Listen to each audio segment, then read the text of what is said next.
सदियों से चली आ रही सतभक्ति की ऐसी धारा, ऋषियों, मुनियों, देवताओं और त्रिदेवों ने भी जिसका भेद ना पाया। भक्ति तो सभी करते हैं,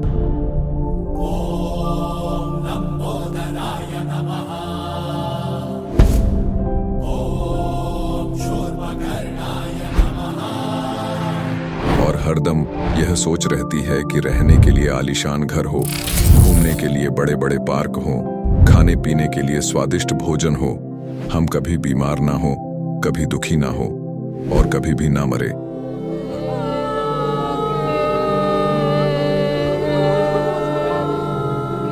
हरदम मौज मस्ती में रहे।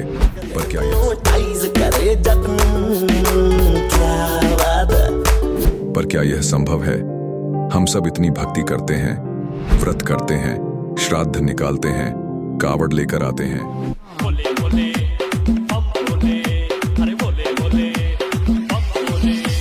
मंदिरों में जाकर मूर्ति पूजा करते हैं,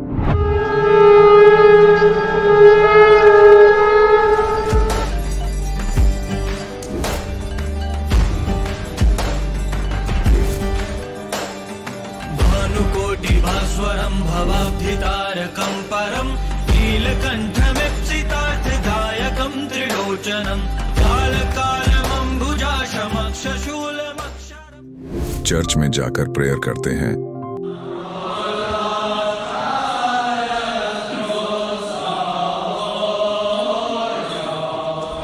मस्जिद में जाकर नमाज अदा करते हैं,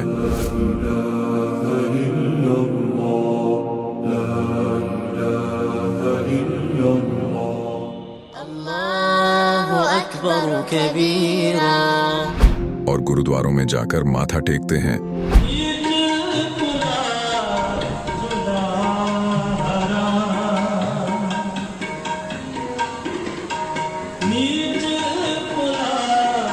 फिर भी दुखी क्यों है?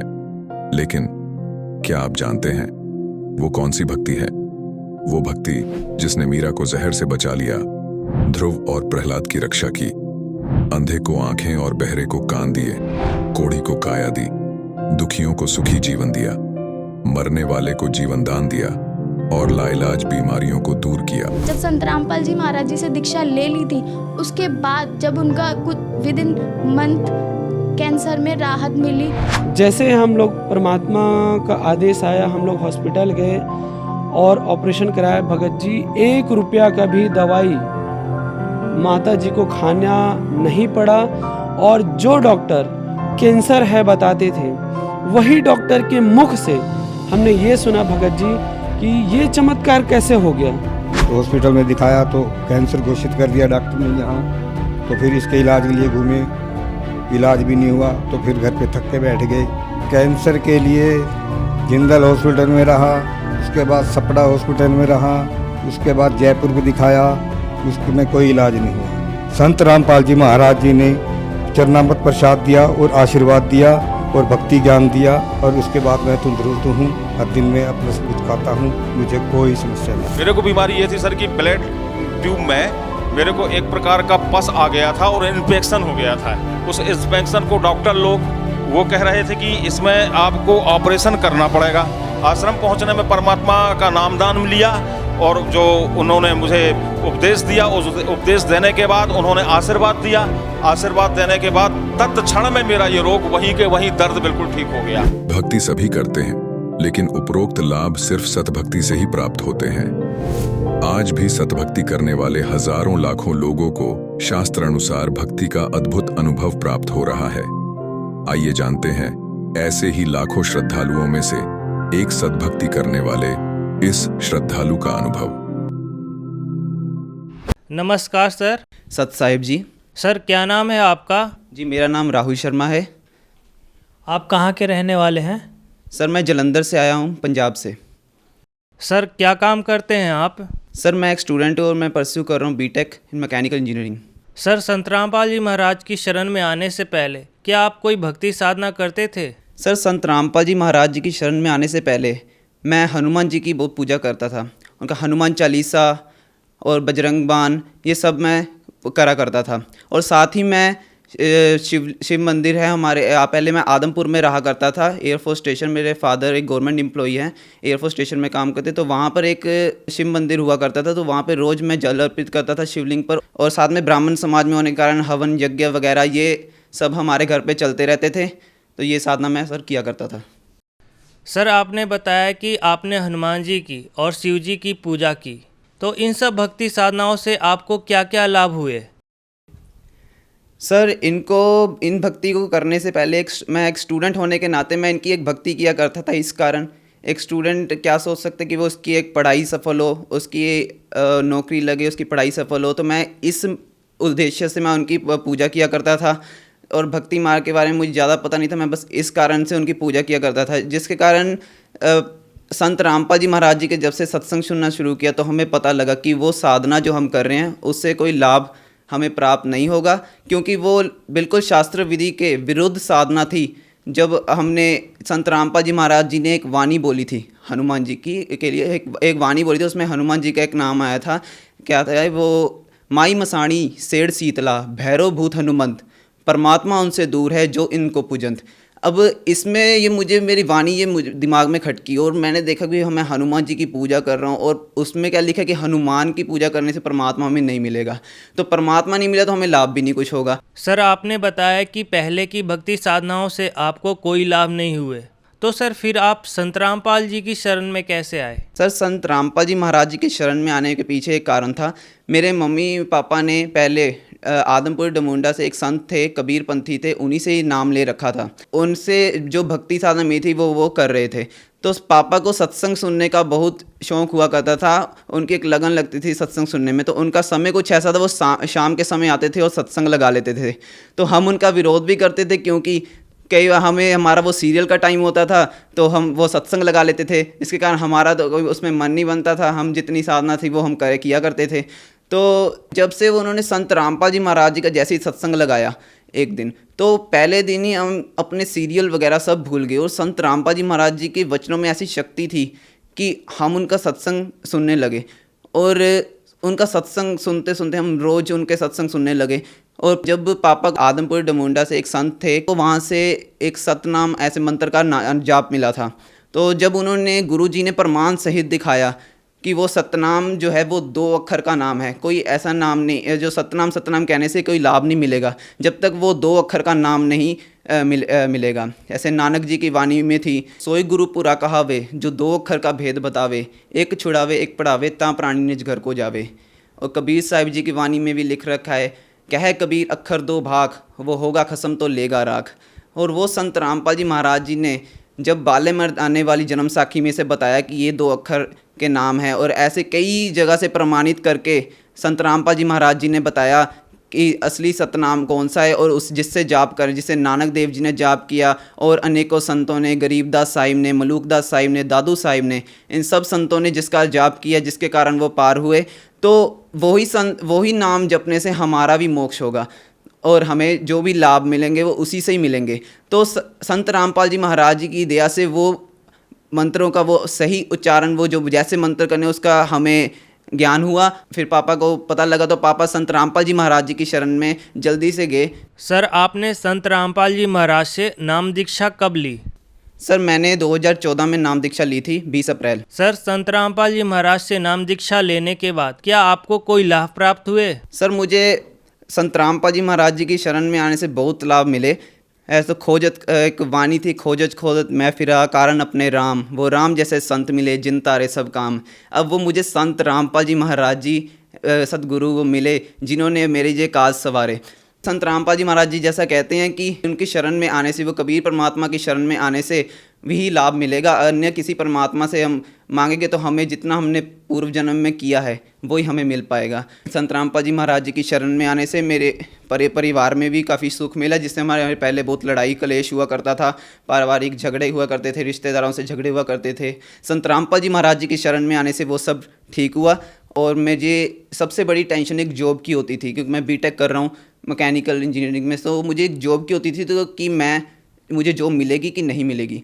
तो संत रामपाल जी महाराज जी की दया से मुझे जॉब मिली एक MNC कंपनी में, और मैं काफ़ी शुक्रगुजार हूँ।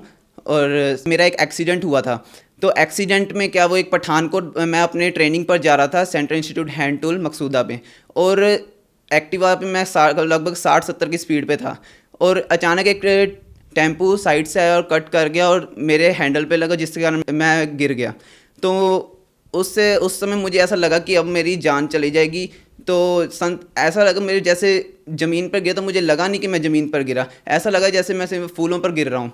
और संत रामपाल जी महाराज जी की दया से उस टाइम मुझे बहुत कम चोटें आई, और इवन वो सड़क लगातार चलती है। मेरी मम्मी को बीपी हाई होता था, उनका 200 से कभी कम नहीं आता था, जो कि अब संत रामपाल जी महाराज जी की जब से तारीखें लगानी शुरू की है उन्हें, तो उनके घुटनों में भी काफ़ी फ़र्क है और बीपी भी उनका ठीक है। मेरी सिस्टर की एक मैरिज हुई, तो सिस्टर की मैरिज बिल्कुल सही तरीके से एक रमैनी के साथ हुई, जिसमें बिल्कुल दहेज की डिमांड, जिसमें बिल्कुल दहेज नहीं लिया गया। सबसे बड़ी टेंशन में यही होती थी कि पता नहीं किससे शादी होगी, कितना दहेज देना पड़ेगा, तो पापा बिल्कुल चिंता में रहा करते थे। जो सिस्टर की शादी होने के बाद हमारी बिल्कुल टेंशन ख़त्म हो गई। संत रामपाल जी महाराज जी ने इतनी अच्छी एक मुहिम अपनाई है, जिससे दहेज रहित शादियां और ये शराब नशे से दूर रहना, ऐसे जो सरकार नहीं आज तक लागू कर पाई, वो संत रामपाल जी महाराज जी के शिष्य अपना रहे हैं।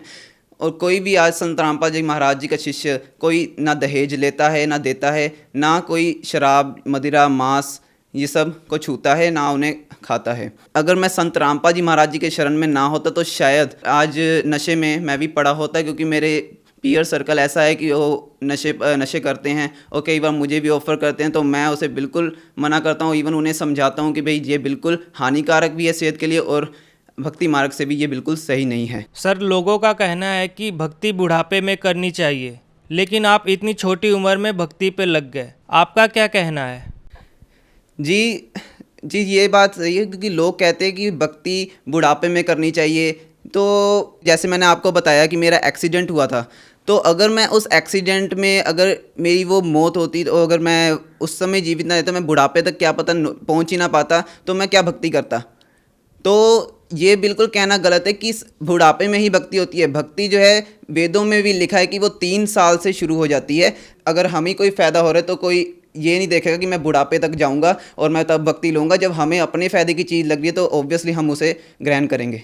सर, जन समुदाय को आप क्या संदेश देना चाहेंगे? संत रामपाल जी महाराज जी की शरण में आएँ और अपना कल्याण कराएं, क्योंकि मानस जन्म ही ये दुर्लभ है जो मिले ना बारंबार। जैसे तरुवर से पत्ता टूट गिरे तो बहुर ना लागे डार, कि एक जब अगर मानुष जन्म नहीं रहा तो आपको कुछ करने का फ़ायदा नहीं, क्योंकि मानुष जन्म हमें बड़ी मुश्किल से मिलता है। 84 लाख की यूनियाँ भुगत कर फिर जाके एक मानुष जन्म मिलता है, जिसमें जाकर हमें केवल भक्ति करनी चाहिए। क्योंकि जो काम हम कर रहे हैं ये तो सभी जानवर जीव जंतु भी कर रहे हैं। परिवार को पालना, उनको बच्चे वगैरह पालना, जो भी सब कुछ करना है ये सब दूसरे जीव भी कर रहे हैं। तो हमारा मानुष जन्म क्यों हुआ, क्यों हम सबसे डिफरेंट है, क्यों हमें माइंड दिया। आप सभी से प्रार्थना है, कर जोड़कर ये प्रार्थना है कि जल्दी से आए, संत रामपाल जी महाराज जी के सत्संग सुने, उन्हें अपने वेदों शास्त्रों से मिलाएं और देखें कि क्या वो सच बता रहे हैं कि नहीं। संत रामपाल जी महाराज जी की ज्ञान गंगा पुस्तक है उसे पढ़ें, जीने की राह पुस्तक है उसे पढ़ें, और देखें कि भक्ति मार्ग असली क्या है, और जल्दी से आएँ और अपना कल्याण कराएं। सर, अगर कोई संत रामपाल जी महाराज से नाम दीक्षा लेना चाहे तो कैसे ले सकता है? जी, बहुत सारे चैनलों पर और अनेकों चैनलों पर संत रामपाल जी महाराज जी का सत्संग आता है। आप उसमें से देखकर, नीचे पीली पट्टी दी हुई है, उसमें आप नंबर को मिलाकर ज्ञान गंगा पुस्तक मंगवा सकते हैं, और उनसे बात करके आप संत रामपाल जी महाराज जी के नामदान केंद्र पर जाकर नाम दीक्षा भी ले सकते हैं और अपना कल्याण करवा सकते हैं। धन्यवाद सर।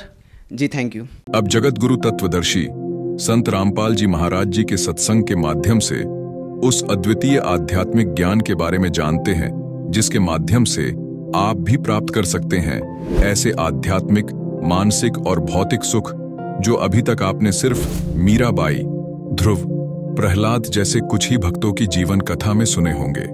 अब सुनिए तत्वदर्शी संत के संग शास्त्र अनुकूल भक्ति सत्संग, ऐसा अद्वितीय आध्यात्मिक ज्ञान जिसका है सर्वधर्मों के पवित्र शास्त्रों में प्रमाण। अब यहाँ समस्या है कि संसार किस दृष्टिकोण से सोचता है और भगवान का विधान क्या कहता है। अब वो पुण्यात्मा क्यों है? क्योंकि इस मनुष्य जीवन का मूल उद्देश्य हमारा मोक्ष कराना है, और यदि उस निसंतान दंपति को ये ज्ञान समझ में आ जाए और वो समाज की तरफ ना देखकर बहुत आसानी से भक्ति करके पीछा छुड़ा सकता है। अब ठीक है, संतान होना बुरा नहीं बताया भगवान ने, लेकिन जो संतान भगवान से नहीं जुड़ेंगी वो आपको सदा दुखी ही करेंगी, क्योंकि उनके जो बुरे संस्कार साथ होंगे, आगे उनके संस्कारों में परिवर्तन भगवान करेगा नहीं, क्योंकि वो जुड़े नहीं। तो उनको दुख होगा तो आप भी साथ दुखी रहोगे, माता पिता भी, और वो भक्ति बाधक बनेंगी क्योंकि आपकी टेंशन का कारण बने रहेंगे। तो इस कारण से परमात्मा जो बताना चाहते हैं कि जिनका संतान नहीं है, ठीक है, समाज उनको कुछ भी सोचे और कहे, लेकिन भगवान के विधान अनुसार वो 1 नंबर की पुण्य आत्मा है। जब भक्ति करें और भक्ति नहीं करती है तो वो तो फिर और भी ज्यादा दुर्भाग्य है उनका। समाज के भी ताने सहन करने पड़ते हैं और भगवान से भी दूर रह रही है, तो वो महादुर्भाग्य है उनका। इसलिए जिनके संतान नहीं है उनका मोक्ष बहुत ही आसानी से होगा। भक्ति कर लें, नाम शुरू कर दें और संसार से मन हटा लें, परमात्मा के विधान को आधार मान कर जीवें, तो सारा दिन भक्ति करनी। अब समस्या ये आती है कि बुढ़ापे में हमने कौन से बाढ़ेगा, अरे भगवान रहा संभालने वाला सबको। अब बेटा अमेरिका में और माता पिता यहाँ हिंदुस्तान में, और दोनों का रोग हो गया। वो पड़ोसी ठाए अंडे उसने, और बेटा वहाँ बैठा अमेरिका में, वो मर लिए, तीसरे दिन वापस आया, मरे पाछे भी तीसरे दिन आया। चाट ले उस बेटे ने, बता के सारा दे दिया बेटे ने। अपने कर्म साथ देंगे, भगवान साथ देगा। एक त्रिलोचन नाम के भगत थे, संतान नहीं थी, भक्ति करते थे। पत्नी का देहांत हो चुका था, वृद्धावस्था में अकेला रह गया था। एक नौकर रखा हुआ था, सेवादार उसने। तो सेवादार कहने लगा, मेरे घर पे ऐसी ऐसी घटना घट गई महाराज जी, मैंने जाना पड़ेगा।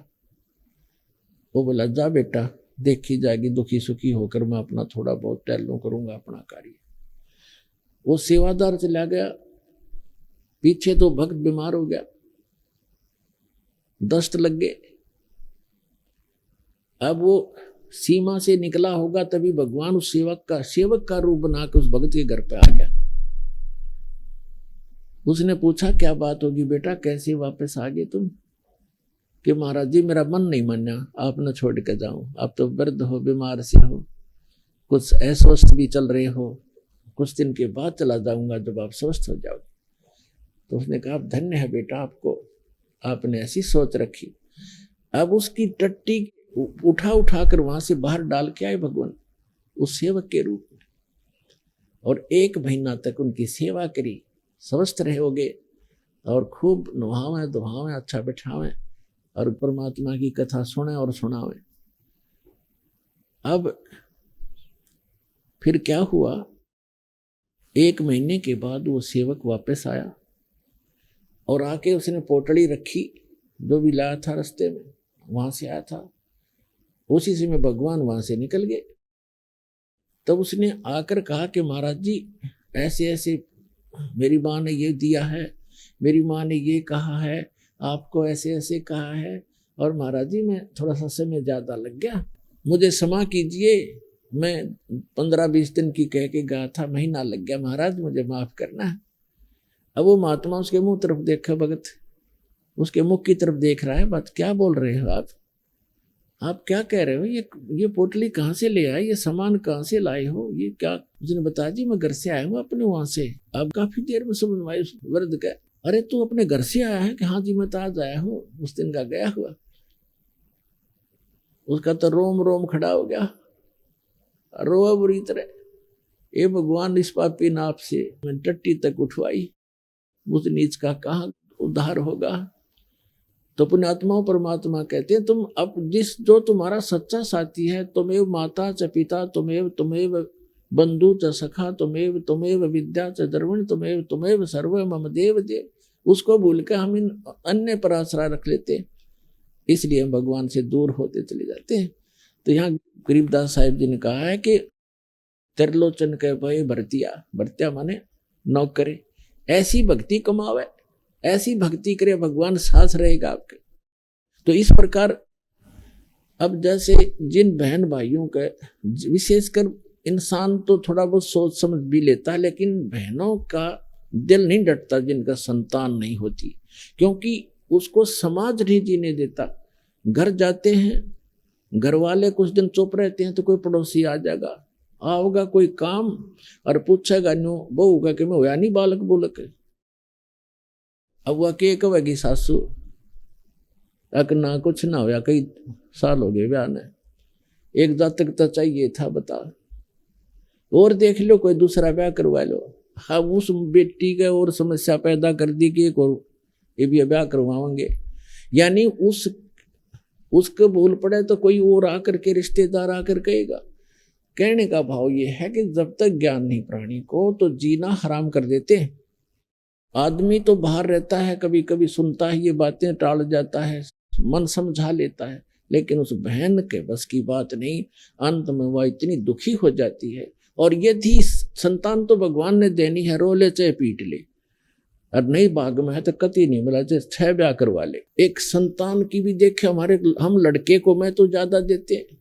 दास जूनियर इंजीनियर था, सेवा करता था जब नौकरी इसमें हरियाणा गवर्नमेंट की जूनियर इंजीनियर की, तो उस समय एक कॉन्ट्रैक्टर था ठेकेदार, वो उस समय लगभग 55 वर्ष की आयु थी उस आदमी की, 55 से भी ऊपर होगा, और उसके 4 लड़कियां थी, लड़का कोई नहीं था, और चारों लड़कियों का विवाह कर रखा, दो तियाला हो रहा, पुत्र नहीं। तो उसकी पत्नी को किसी ने कह दिया कि तू अपनी बहन का ब्याह करवा दे, इसका पुत्र हो जाएगा। उसने अपनी छोटी बहन से उसका विवाह करवा दिया। उसके कट्ठिए 2 छोरी हुई, 2 लड़की हुई कट्ठिए जुड़वा। वो खुद बतावा था, ने बोला जी भाग बिना ना मिल रहा कदी, मैंने तो उसका जब ऑपरेशन करवा दिया, फैमिली प्लानिंग का पीछा छुटवा हो रहा ब्याह हो, तो भाग में है नहीं तो क्यों पंगे में पांच दे भाई, ये मतलब दुखी करो। वो यहाँ पर जो काम करने का उसको भूल गए।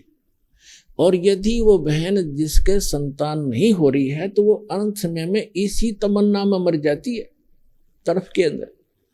और इस काल का इतना गंदा विधान है, अगले जन्म में उसको कुतिया बनाता है।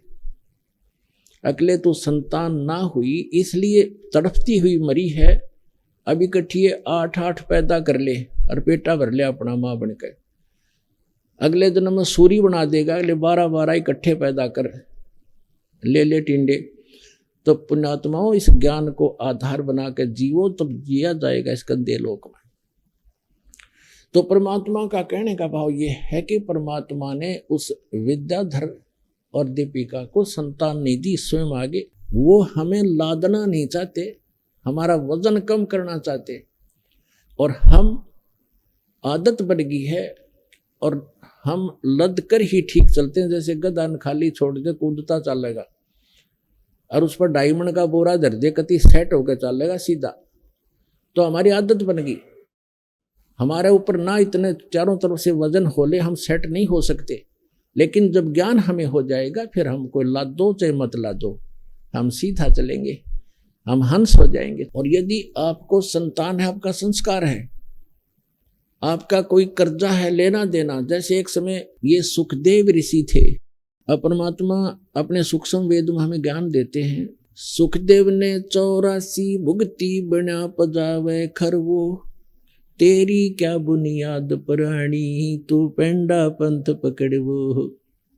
सुखदेव ने 84 भुगती बना पजावे खरवो। सुखदेव ऋषि हुए हैं और वो 84 लाख योनियों में कष्ट उठाता हुआ गधे की योनि भी उसने भोगा। और गधा जो है, कुम्हार विशेषकर प्रयोग करते हैं गधों को, और पहले पुजावा लगाया करते जिसको किलन बोलते थे, पुजावे में ईंटें पकाया करते थे। तो गधा वहाँ ईंटों को नीचे से कच्ची ईंटें ले जाता और पुजावे के ऊपर 30-30, 20-20 फुट ऊंचा हो जाता था। राख वहीं रख देते थे उपलों की, उसके ऊपर ही लगा लेते थे कुम्हार, उस राख को इधर उधर नहीं ले जाते थे।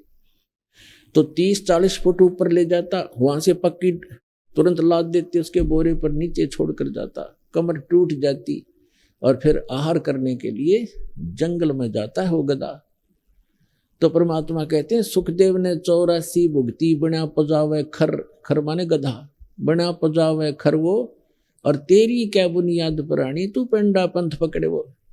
तेरी क्या औकात है भले आदमी, तू वो साधना पकड़, वो पेंडा माने मार्ग, वो साधना कर जिससे तेरा यु जन्म और मरण 84 लाख योनियों का झंझट छूट जाए। जब सुखदेव ऋषि का जन्म हुआ, ये 12 वर्ष माँ के गर्भ में रहे, और माँ के गर्भ में 3 महीने के बाद बच्चे को, वैसे तो 2 महीने के बाद बच्चा गर्भ में बॉडी में प्रवेश होता है, उस 3 महीना का होने के बाद उसको अपनी सारी जानकारी चेतना होती है। मैं कौन था, कहाँ था, क्या क्या दुख मैंने भोगे, अब मेरा उद्देश्य क्या है, कितने अच्छे संस्कारों से मुझे मनुष्य जीवन मिला है। तो उस समय वो यही सोचता है किसी प्रकार एक बार मैं इस गर्भ से बाहर जाऊं, और जो ही समझने योग्य होऊंगा भगवान की भक्ति करूंगा, परम संत की खोज करूंगा और सतभक्ति किया करूंगा। यहाँ का कोई संसार का सुख में संग्रह नहीं करूंगा, सुख संपत्ति। लेकिन बाहर आते ही ये तीनों गुण, रजगुण ब्रह्मा, सतगुण विष्णु, तम गुण शिव जी का जो प्रभाव है, ये इसको अचेत कर देता है। कोई चेतना पूर्व जन्म की नहीं रहती, एकाध को रह जाती है, वो थोड़ी बहुत अधूरी सुधूरी सी होती है।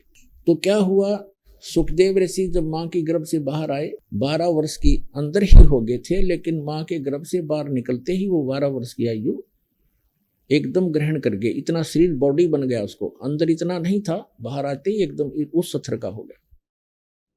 तो व्यास जी उसके पिता थे।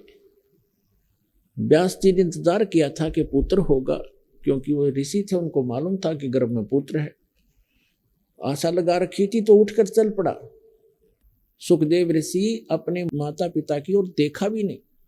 तो व्यास जी ने, वेद व्यास जी ने कहा कि बेटा सुखदेव, मुझे तेरे दर्शन तक कर लो, तेरी शकल तक देख लो, मैंने 12 वर्ष इंतजार किया तेरा।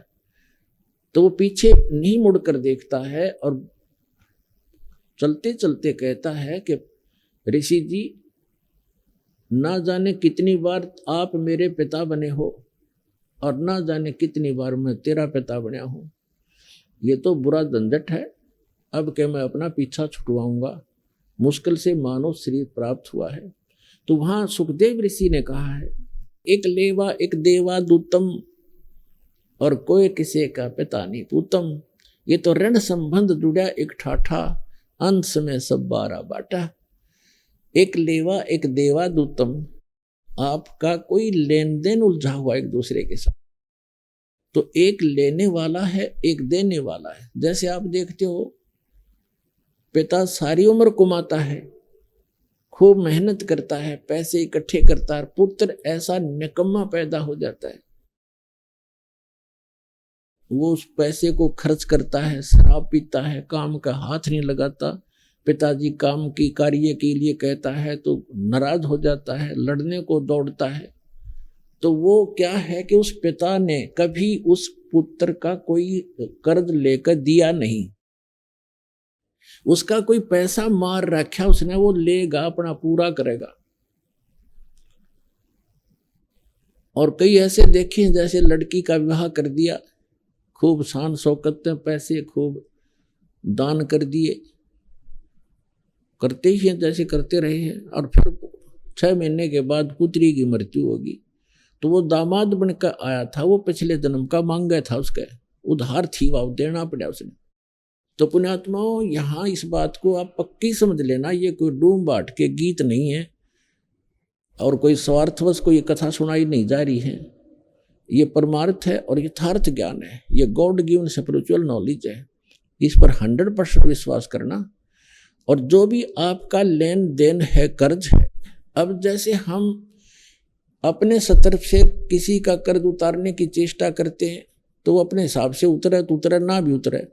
और जब हम समर्थ की शरण, कोई सेठ की शरण ले लें और उसको हम अपना दुखड़ा रोते हैं, तो वो उसको कहता भी ठीक है, यहाँ मजदूरी कर मेरा, और जिसका कर्जा तू दे दे, ले पैसे दे। जहाँ 20 का कर्जा था, उसे एक ने तार दिया और उसे एक का रह गया, और वहाँ तनख्वाह भी अधिक दे रहा है, तो जल्दी मेरे से भी क्लियर हो जाएगा। तो हम इस परमपिता की शरण माने के बाद आपका लेन देन जो भी है वो आपका शीघ्र सुलट जाएगा। अब जैसे आजकल पॉलिसी चल रही है, बहुत से राज्यों में सब्सिडी दे देते हैं, 80%, 40-60%। जैसे लोन आपका कर्जा है 1,00,000 रुपया, 60,000 माफ कर दिए, 40 रह गया। और कुछ ऐसे भी अच्छे राजा होते हैं जो अपनी प्रजा का कर्जा ही माफ कर देते हैं कि आगे तुम ठीक चलियो और पिछला कर्जा माफ, तो हो गया ऋण मुक्त। तो इसी प्रकार ये समर्थ परमात्मा कबीर जी आपके पिछले जो लेन देन सबको माफ कर देगा।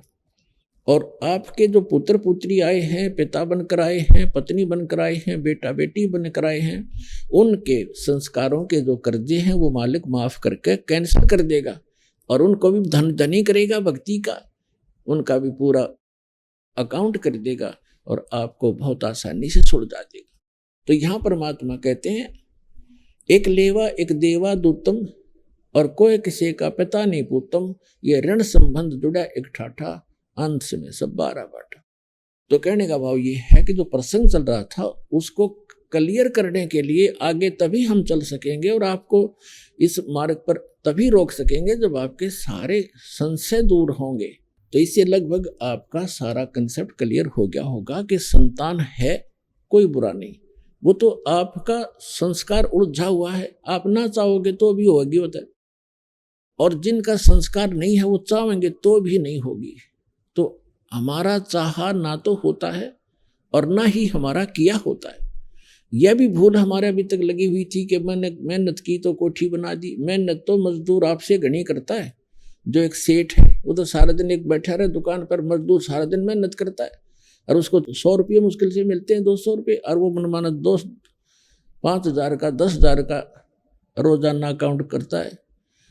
तो मेहनत भी चाहिए, लेकिन केवल मेहनत से बात नहीं बनेगी। परमात्मा साथ होगा तो मेहनत सफल होगी, थोड़े में घना लाभ होगा। जैसे आपको बताया है कि जैसे एक तो हाथ से आटा पीसते हैं चक्की से, और फिर पावर का कनेक्शन हो जा, वह चक्की लगा ली पावर वाली, ना तो हाथ लाना, एक बटन दबाना, कट्टा कट मिनटा पीस गए। तो वो पावर से जो काम होगा वो हाथ से मैनुअली थोड़ा होगा। इसलिए जब परमात्मा की पावर का कनेक्शन आपको मिल जाएगा तो आपके जो आम संस्कार हैं वो भी बहुत अच्छी तरह परमात्मा हल्के करके उनको आप ही वहन करेगा। परमात्मा की पावर से सब ठीक हो जाएंगे। तो इसलिए हमने वो पावर मिली नहीं थी। हम इन नकली जितने भी डुप्लीकेट पावर हाउस थे वो ऊपर से तक सारा कुछ सिस्टम दिखा था, लेकिन पीछे उनका कनेक्शन था नहीं। इसलिए जो उनसे पावर, उन नकली डुप्लीकेट पावर हाउसों से जिन्होंने लाइट ले रखी थी, कनेक्शन ले रखे थे, उनके घर पर पावर काम करे नहीं थी। तो ये जितने भी नकली पंथ हैं, संत हैं, ये सभी डुप्लीकेट हैं, इनके पास पीछे कनेक्शन नहीं है। उदाहरण के तौर पर जैसे ये राधा स्वामी पंथ आगरा से चला है, उसी से ब्यास में, उसी से धन धन सतगुरु सच्चा सौदा सिरसा में, उसी से जय गुरुदेव पंथ, उसी से जनोद के अंदर एक भिवानी वाला ताराचंद पंथ, उसी से ये ठाकुर जी महाराज, ये सारे उसी से चले हैं। और शिवदयाल जी का कोई गुरु नहीं था, यानी शिवदयाल जी को ये मान रहे थे पावर हाउस, और उस पावर हाउस का आगे कनेक्शन चाहिए थर्मल प्लांट थे। तो थर्मल प्लांट से कनेक्शन नहीं है तो पावर हाउस में कितनी सजावट से बना रखे और कितने बढ़िया इंस्ट्रूमेंट रखे हो, वो यूजलेस है। तो उसका थर्मल प्लांट से कनेक्शन नहीं था, यानी आगे उसका कोई गुरु नहीं था। जिस कारण से जितने भी वो अनुयायी हैं उस राधा स्वामी पंथ, धन धन सदगुरु पंथ, सच्चा सौदा सिरसा और जगमाल वाली, और जहाँ पर भी छोटे मोटे इनके बहुत सी ब्रांचें बनी हुई हैं, उन सभी को समझ लेना चाहिए कि जब पीछे से पावर हाउस का ही कनेक्शन नहीं है थर्मल प्लांट से, तो आगे लाइट आ नहीं सकती। सपना भी मत लेना।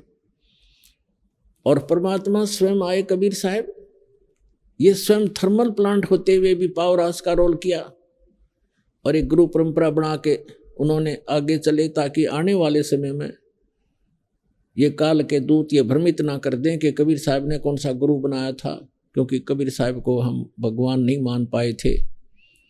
अब भगवान तो है ही हैं, लेकिन वो मर्यादा, सबसे मर्यादा पुरुषोत्तम है ये। सबसे श्रेष्ठ भगवान है, जो सबसे ज्यादा मर्यादा रखने वाले हैं, और मर्यादा से सब काम हो यहाँ पर होते हैं, कार्य होते हैं। तो कहने का भाव ये है दास का कि जिसमें आपको इस कबीर परमात्मा का ये कनेक्शन मिल जाएगा, आपको यहाँ से उपदेश दीक्षा मिल जाएगी, उसके बाद पुण्यात्माओं आप देखना, आप सोच भी नहीं सकोगे कि सचमुच हम सुना करते भगवान ऐसा करता है, ऐसा करता है। आप डेली देखा करोगे, आप किसी को बताओगे, आपका यकीन नहीं होगा उसको, अगर झूठ बोला सारी, और आप सारी सच्ची कह भी नहीं पाओगे। बताने वाले को कहीं नो सोचा मूर्ख से, आपको इतना सुख देगा यो कबीर भगवान, ये सत्य मान लो। अब आपको इस परमात्मा का लाभ शीघ्र से नहीं मिल पा रहा। कुछ एक तो ऐसे होते हैं, नाम लेकर जाते हैं, दूसरे या तीसरी बार आकर बताते हैं जी मुझे ऐसा लाभ हो गया, ऐसा सुख हो गया, और दूसरे भक्त अभी लग रहे हैं, वो उनको राहत नहीं मिल पा रही। इसके दो कारण होते हैं। एक तो कारण ये होता है, परमात्मा कहते हैं धीरे धीरे रे मना, धीरे सब कुछ होवे, माली सींचे सो घड़ा, ऋतु आए फल होवे। धीरे धीरे रे मना, और धीरे सब कुछ हो, माली सींचे सो घड़ा, और समय आने पर फल हो। जैसे एक आम का पेड़ लगाया किसी माली, जैसे पौधे लगाते थे बाग में, उसी से आपको समझाना चाहते हैं परमेश्वर कबीर जी कि हे मन, अब धीरे धीरे सारे काम होंगे। जैसे एक माली पौधा लगाता है, छोटा सा पौधा होता आम का, उसमें सैकड़ों घड़े पानी के डालता है, यानी 10 वर्ष 5 वर्ष, आजकल थोड़े जल्दी हो जाते हैं, 4-5 वर्ष लगा लो, तो पहले 10 वर्ष, लगभग 10-12 वर्ष के बाद आम का फल, पेड़ बड़ा होता था और फिर फल से लदपद हो जाता था, इतना फल लगता था, आप भी खा लेते थे, अचार भी डाल लेते थे, पड़ोसी भी, साथ वाले भी, मोहल्ले वाले भी तोड़ ले जाते थे, रिश्तेदारों को भी रखा करते गठड़ी बांध के, तो भी समाप्त नहीं होते। तो परमात्मा कहते हैं इस भक्ति रूपी आम के पौधे को अब बोया है आपने, बीज बोया है, नाम लिया, इसको समय दो थोड़ा सा, इसको होने दे प्रफुल्लित, बड़ा होने दो, और फिर देखना इतना सुख दे देगा ये भगवान का मार्ग कि आप सोच भी नहीं सकोगे, इतना सुख दे देगा। अब दूसरा कारण बताते हैं। दूसरा कारण ये बताते हैं कि जैसे एक तो तुरंत आराम हो गया, और एक को महीना, 2 महीने, 6 महीने, वर्ष भी लग जाता है, लेकिन होगा गारंटीड, ये सच मान लेना। अब क्या बताते हैं, जैसे एक रोगी है, अब दोनों ही एक रोग से ग्रस्त हैं, दोनों के एक जैसी बीमारी है। अब डॉक्टर एक को कहता भी तेरी तो स्टार्ट है अभी, और वो मनमाने 2 खुराकों से आराम हो जाता है, और दूसरे कहता भी लेट बहुत हो गया, तेरी बीमारी पुरानी हो गई है, समय लगेगा, तो उसको महीने में, 2 महीने में ठीक हो जाएगा। जब कारगर दवाई मिल गई है तो वो महीने, 2 महीने में ठीक हो जाएंगे। तो दूसरा आपको उदाहरण दें कि जैसे एक तो कपड़ा थोड़ा मैला हो, कुर्ता पजामा, तो वो एक ही बार के साबुन लगाने से स्वच्छ हो जाता है। एक ज़्यादा मैला हो गया हो तो उसको 2 बार भी, 3 बार भी लाना पड़ जा, और जब जाकर ड्राई क्लीन भी करनी पड़ जाती है, तब जाकर स्वच्छ होगा। तो हमने युगों युगों से अपने अंतःकरण को मैला मलिन कर रखा है, इसमें बहुत से संस्कार जमा हैं जो वहीं से अंकुरित होते, और फिर ही भगवान की भक्ति मिली है। आपको ये साबुन और तेल मिला है सच साधना का, अब शुरुआत करे रहो। किसी का तो एक ही बार में ठीक हो जाएगा, किसी का फिर कुछ समय के उपरांत होगा अवश्य। और तीसरा कारण ये है कि क्या बताते हैं, सतगुरु के दरबार में कमी कहे की ना, हंसा मौज नहीं पावता तेरी चूक चाकरी माँ। इस सच्चे दरबार में, इस कबीर परमेश्वर के दरबार में, परमात्मा की शरण में किसी भी चीज की कमी नहीं। इस कबीर परमात्मा के शब्दकोश में, डिक्शनरी में इम्पॉसिबल वर्ड नहीं है, ये वो समर्थ परमात्मा है। कहते मासा घटे ना तिल बधे विद ना लिखे जो लेख, और सच्चा सतगुरु मेट कर ऊपर मारे बेख। अब आपके जो भाग्य में, प्रारब्ध में, किस्मत में जो लिखा है उसको कोई नहीं समाप्त कर सकता, आपको भोगना ही पड़ेगा। कौन नहीं कर सकता? जैसे श्री ब्रह्मा जी, श्री विष्णु, श्री शिव जी और ये ब्रह्म जिसको सरपुरुष कहते हैं और परब्रह्म अक्षर पुरुष, ये भी आपके प्रारब्ध की, आपके लिखी किस्मत को मिटा नहीं सकता, प्रारब्ध को समाप्त नहीं कर सकता। सुख है तो सुख मिलेगा, दुख है तो दुख मिलेगा।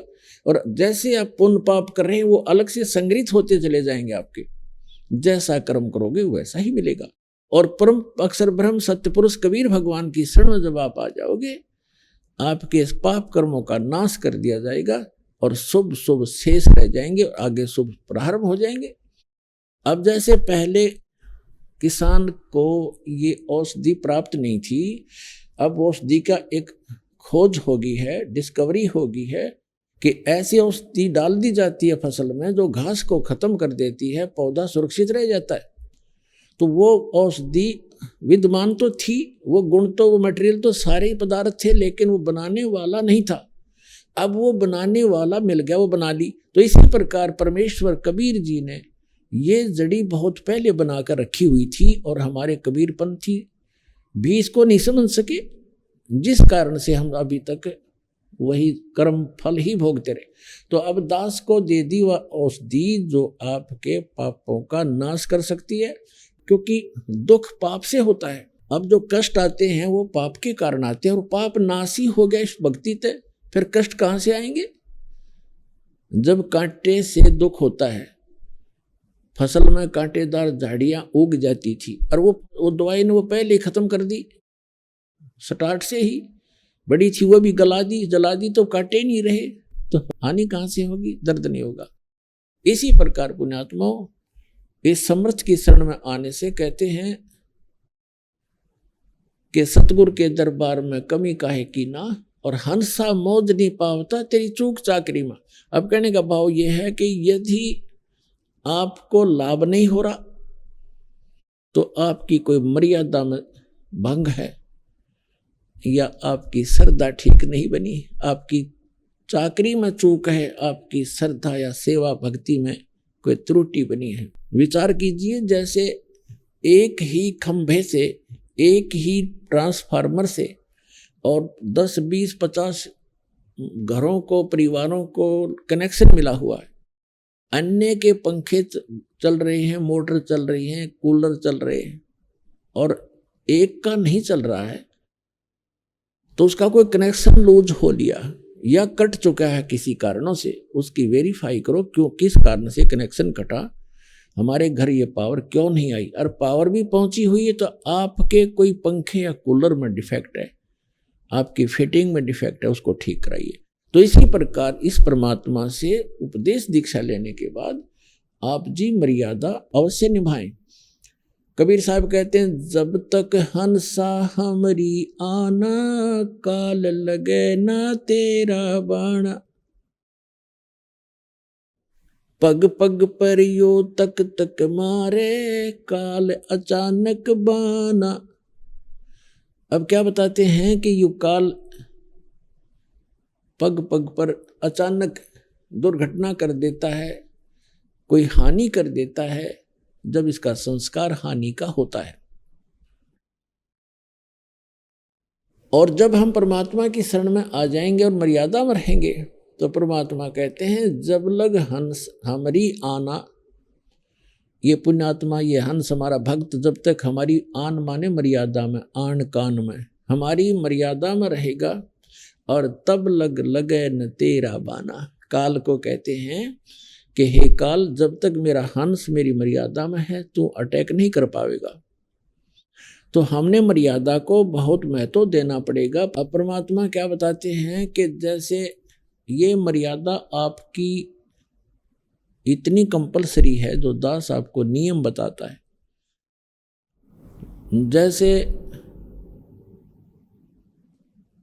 सीता जी के बारे में श्री रामायण के अंदर आपने बहुत बार सुना है कि रावण का मामा मारीची एक स्वर्ण मृग बनकर, सोने का हिरण बनकर और जहाँ सीता ने कुछ बगीची लगा रखी थी वो फूल फालों को तोड़ने लग गया, खराब करने लगा।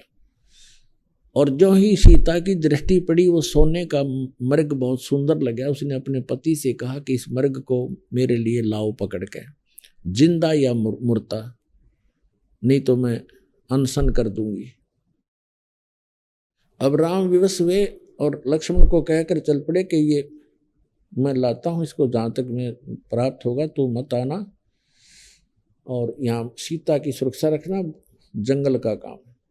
श्री राम वाण लेकर चल पड़ा। मर्ग आगे चल के बहुत दूर ओझल हो गया, काफी दूर निकल कर वहां से आकाशवाणी कर दी, हाय भाई मर गया, हाय भाई मर गया। लक्ष्मण और सीता ने दोनों ने सुनी आवाज, तो सीता ने कहा कि तेरे भाई आपत्ति में है, आप जाइए और उसको बचाइए।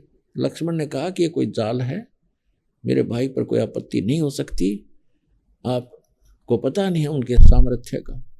लेकिन वो नहीं मानी और उल्टी सुल्टी कुछ उठ पटांग बातें कह दी कि तेरे मन में दोष है, तू चाहता वो मर जाए और मुझे पत्नी बनाना चाहता है, तो इसलिए नहीं जाना चाहता। इससे दुखी होकर वो सूरवीर कहने लगा कि माता ठीक है, आज तक ये मन में दोष भी नहीं था, पर आपने गलत बात बोल दी। पर एक काम करना, हम ये एक मंत्र बोलकर रेखा खींच कर जाता हूं, इससे बाहर मत जाना, तुझे बाहर जाएगी तो हानि हो जाएगी। वो चला गया, पीछे से रावण आ गया। वो तो इंतजार थी कि ऐसे ऐसे बनेगी, उठा के लानी थी उसको, तो उसको पता नहीं था कि रेखा ऐसी खींच रखी है। तो रावण आया साथ दो रूप बनाकर भिक्षा लेने के लिए। पहले उसने आवाज लगाई कि माई भिक्षा दो। सीता ने कहा जी यहाँ आकर ले जाओ झोंपड़ी के पास, कुटिया के पास। रावण आने लगा तो उसमें से एकदम ऐसी लपट निकली, कोई 10 कदम पीछे गया और फिर कहा कि आप यहाँ बाहर आकर के भिक्षा दो, आपने तो मुझे मरवा दिया था, ये पता नहीं कितनी भयंकर रेखा है, कैसी है। तो सीता जी ने सोचा क्या फर्क पड़ा है, अभी आटा देकर वापस आ जाऊंगी, अभी भिक्षा डालकर अभी आ जाते हैं। अब वो जरा सी उससे बाहर निकली रेखा से और उसने पकड़ दी बाजू, यहाँ से घेर ली कमर पे, लंका में पटगी जाके। अब वो मूर्ख थे जो यूं कह गए थे इससे बाहर मत निकलना, ना तो हानि हो जाएगी। वो पागल थे। आप बिरान मट्टी करवाई, 12 वर्ष तक वहां पड़ी रही उसके अंदर, उस 9 लखे बाग में कैद बन के, और करोड़ों आदमी मरवा दिए जब जाकर पीछा छूटा। तो पुण्यात्माओं, ये मर्यादा जो परमात्मा की दो दास बताता है, इसको लक्ष्मण रेखा समझ लेना। इस लक्ष्मण रेखा के अंदर ये नहीं आ सकेगा, इससे बाहर जाओगे तो मार तुम आप खाओगे। तो परमात्मा कहते हैं जब लग हंसा हमरी आना, और काल लगे नी तेरा बाणा। मर्यादा भंग होकर के भी आप अपने हानि उठा सकते हो और आपको लाभ भी बंद हो जाएगा। उसके लिए तरीका है कि वापस आइए और अपना नाम खंडित है उसको कनेक्शन को दोबारा सुचारू करवाइए। भविष्य में बहुत सावधानी बरतिएगा। देखो जैसे कई भक्त नाम ले गए और नाम खंड हो गया, ठीक है, कोई बुरा संस्कार अभी था नहीं आपका तो हानि नहीं हुई, पता लग गया दोबारा जुड़वा लीजिए, अगर सावधान रहिए। और कई भक्त ऐसे हैं दीक्षा ले गए, नाम खंडित हो गया, उधर से कोई संस्कार ऐसा खराब आ गया, नाम खंडित हो गया। यहाँ से आप सोच रहे हो दुनिया आप व्यक्ति तो समझता है कि नाम लेकर आया था ये, इसको देखो ये हानि हो गई, लेकिन उनको ये नहीं पता और स्वयं को भी नहीं पता कि ये लक्ष्मण रेखा लांघ चुका है, इसलिए इसको हानि हुई है, अन्यथा हो ही नहीं सकती, न तो भगवान का विधान फेल हो जाएगा। तो इसलिए आपने यह सावधानी बरतनी पड़ेगी। अब क्या बताते हैं परमात्मा, 100 वर्ष सतगुरु की पूजा, एक दिन आन उपासी, वो अपराधी आत्मा पड़े काल की फांसी। 100 वर्ष तो सतगुरु की पूजा, 100 वर्ष तक सतगुरु यानी गुरु जी के अनुसार साधना करता रहे, और एक दिन आन उपासना कर ली, आन शास्त्र विधि को त्याग कर जो मनमाना आचरण वो कर लिया जो पहले करते थे आप, तो कहते हैं वो अपराधी आत्मा फिर पड़े काल की फांसी। अब क्या होगा, कैसा बुरा बनेगा आपके साथ। जैसे आप जी ने दीक्षा ले ली, 1 वर्ष 2 वर्ष 4 वर्ष आपने साधना कर ली, और फिर कोई ऐसी बात आ गई, आपका नाम खंडित हो गया, लोक लाज में आके आपने नाम खंडित कर दिया और आन उपासना शुरू कर दी, और ये पूजाएं छोड़ दी तो फिर आपके साथ क्या बनेगी कि आपको फिर भी लाभ हो रहे होंगे। आप इस नाम को त्याग दोगे, साधना भी बंद कर दोगे। नाम खंडित हो गया तो साधना ये करते भी रहना, कोई लाभ नहीं होगा। जैसे कनेक्शन कट गया और बटन दबाते रहो, स्विच ऑन करते रहो, सारे पंखियों के भी, कूलर के भी, मोटर के भी, आपको भ्रम है कि लाइट चलेंगे नहीं वो। पहले तो आपने जब नाम त्याग दिया, कनेक्शन कट गया, ऑटोमेटिक है भगवान का मार्ग, इसमें किसी की सिफारिश की आवश्यकता नहीं। तो आप ये सोच रहे हो कि मैं भक्ति भी कर रहा हूँ और दूसरी भी सब शुरू कर दी और गुटी शूटी भी लानी शुरू कर दी और सब मर्यादाएं लांग दी, तो और फिर भी हानि नहीं हो रही आपको, आपका और हौसला बुलंद होता चला जाएगा, दुर्भाग्य होगा आपका। वो कारण क्या होगा कि 2 वर्ष 4 वर्ष जो आपने विधिवत साधना करके जो पुण्य इकट्ठे कर लिए वो आपके संग्रहित होंगे, आपकी बैटरी चार्ज होगी इन्वर्टर की, और आगे चार्जर खत्म हो गया, कनेक्शन रहा नहीं, लाइट आपके पास है नहीं, चार्जर काम कर नहीं रहा, तो उस समय भी आप अपने पंखे चल रहे हैं, ट्यूब जग रही है, कूलर भी चल रहा है और आपको नो प्रॉब्लम। और जिस समय वो पिछला संग्रह किए हुए पुण्य आपके समाप्त होंगे, जो 4 वर्ष 3 वर्ष 2 वर्ष 5 वर्ष भक्ति सत करी थी इस दास के से उपदेश प्राप्त करके, तो वो आपका संग्रह पुण्य चलते रहेंगे और वो इतने भी चल सकते हैं कि आपको हो सकता है इस जीवन में भी कोई दुख ना हो, लेकिन आपका भविष्य अंधकार में होगा, बहुत भयंकर हानि होगी आपको यार। और फिर जब आपके पुण्य खत्म होंगे, वो बैटरी डिस्चार्ज होगी, डाउन हो जाएगी, उस समय देखना आपके ऊपर पहाड़ टूटेगा दुखों का ज्यों का त्यों, फिर वो कोई भी सब सुविधाएं समाप्त हो जाएंगी, क्योंकि आगे चार्जर आपका था नहीं। तो उसका भी फिर विकल्प है, फिर चार्जर लगवाना ही पड़ेगा, तभी वह बैटरी फिर संग्रह होगी, ना तो गया काम तय।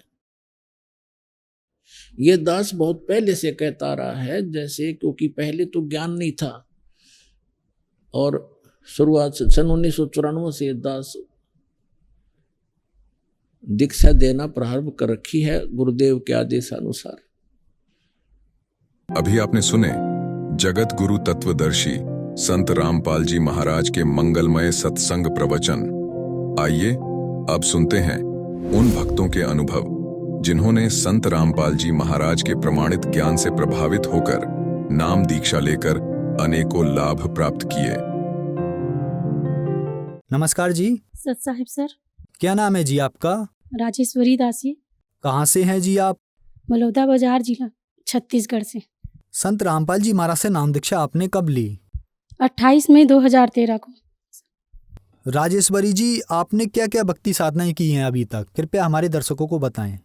हम कबीर पंथी में जुड़े हुए थे दामाखेड़ा से, मेरे पिताजी ने नाम ले रखा था, वही भक्ति करते थे और मैं श्री कृष्ण भगवान की और शंकर भगवान की भक्ति करती थी। तो फिर आप संत रामपाल जी महाराज जी की शरण में कैसे गईं? मेरी माँ जी अपने मायके गई हुई थी, वहाँ से उसके भतीजा ने उसको ज्ञान गंगा पुस्तक दी, फिर वो लाए, उसको पढ़ के हम परमात्मा का ज्ञान समझे। संत रामपाल जी महाराज का सत्संग देखते थे 2012 से, 7 बजे जो आता था उस समय, तब हमको सब समझ में आ गया। फिर हमारी शादी नहीं हुई थी उस समय, तो 2012 में हम जुड़ नहीं पा रहे थे। शादी होने के बाद 2013 में गए नाम दीक्षा लेने के लिए। संत रामपाल जी महाराज से सतलोक आश्रम बरवाला में जाकर नाम दीक्षा लिए। तो क्या लाभ मिले आपको संत रामपाल जी महाराज से नाम दीक्षा लेने के बाद? सर, शादी होते ही मेरे सिर में बहुत ज़्यादा दर्द रहता था, बहुत ज़्यादा दर्द रहता था, यहाँ पे बहुत गर्म हो जाता था दर्द के मारे। और मेरे पति मुझे उस समय दीक्षा नहीं लिए थे, तो ये तांत्रिक वगैरह के पास लेकर जाते थे और वो सब घोटी वगैरह सब निकालते थे सिर से, उससे कुछ नहीं हो रहा था, सिर का दर्द ज्यों का त्यों ही था। तब हम ज्ञान समझ चुके थे उससे पहले, तो इससे कुछ नहीं होने वाला, हम वहीं जाएंगे। तब हम परमात्मा के पास शरण में गए, दीक्षा लिए और परमात्मा ने हमें आशीर्वाद दिए। संत रामपाल जी महाराज ने हमारे सिर पे हाथ रखा, हमने कहा परमात्मा हमारे सिर में बहुत दर्द रहता है, मालिक दया करो। संत रामपाल जी महाराज ने कहा बेटा भक्ति करो, सब ठीक हो जाएगा।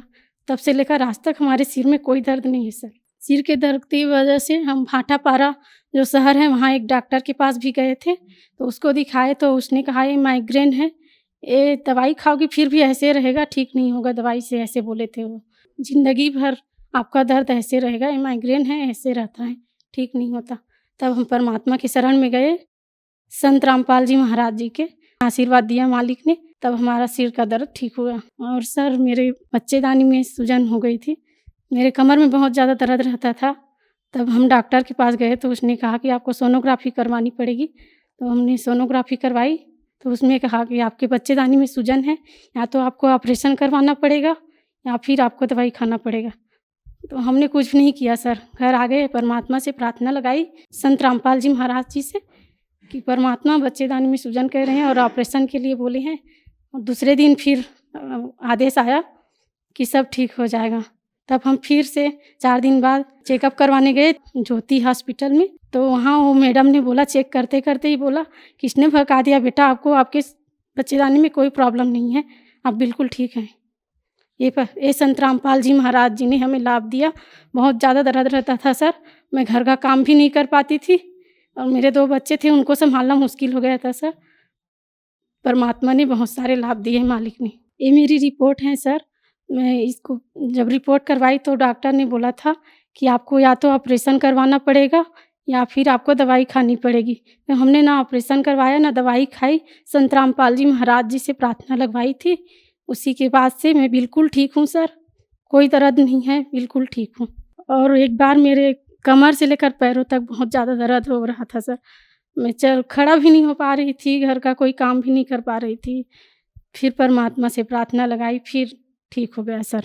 और मेरी बच्ची एक छोटी, जब मैं प्रेगनेंसी थी उसको, छोटी वाली को, तो 5वां महीना चल रहा था, फिर बीच में ही वो मिसकैरेज का मतलब खतरा हो गया। तो मैंने परमात्मा का चरणामृत पी लिया और रात को एक भगतमती का इंटरव्यू आया कि मैंने चरणामृत पी तो मेरा वो बच्चा सही हो गया, ठीक हो गया।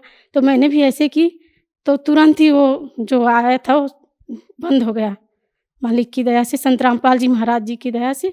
और वो बच्ची 7वें महीने में जन्म ले ली और आज बहुत तंदुरुस्त हैं, 3 साल की हो चुकी है। और मेरे पति बहुत शराब पीते थे सर, जुआ भी खेलते थे, जुआ खेल खेल कर पूरे जो बंटवारे में ज़मीन पाई थी सब बेच दिए थे, कुछ भी नहीं रखते घर में, मैं हर चीज़ बेच देते थे जुआ खेल खेल के। बहुत मेरी ज़िंदगी नरक जैसी हो गई थी। परमात्मा संत रामपाल जी महाराज ने मुझे दया करी मालिक ने, और वो सुधर गए। पूरा आर्थिक स्थिति खराब हो गया था सर, उसको जुआ खेलते खेलते शराब इतना पीते थे बहुत ज़्यादा, हम दोनों का तो तलाक ही होने वाला था सर। परमात्मा की दया से आज है। एक ने तो उसको भविष्यवाणी भी कर दिया था कि आपकी पत्नी आपके साथ नहीं रहेगी, ये आपको छोड़कर जाएगी। और हम लोगों का ऐसा हो नहीं वाला था सर, तलाक भी हो जाता। मैं आ गई थी अपने मायके, फिर परमात्मा से प्रार्थना लगाई तो वो अपने आप आए और उन्होंने भी नाम दीक्षा ली मालिक से, संत रामपाल जी महाराज जी से। जैसे कि आपने बताया कि आपने संत रामपाल जी महाराज से नाम दीक्षा ली और आपको बहुत सारे लाभ मिले, तो जो दर्शक आज आपको टीवी पर देख रहे हैं और वो भी आपके जैसे ही लाभ लेना चाहते हैं, तो वो संत रामपाल जी महाराज से लाभ कैसे ले सकते हैं? परमात्मा संत रामपाल जी महाराज जी का सत्संग आज विभिन्न चैनलों में आता है, उसके नीचे पीली पट्टी चलती है, उसमें नंबर होता है, उस नंबर में आप फ़ोन लगाइए और परमात्मा से नाम दीक्षा लीजिए। धन्यवाद जी।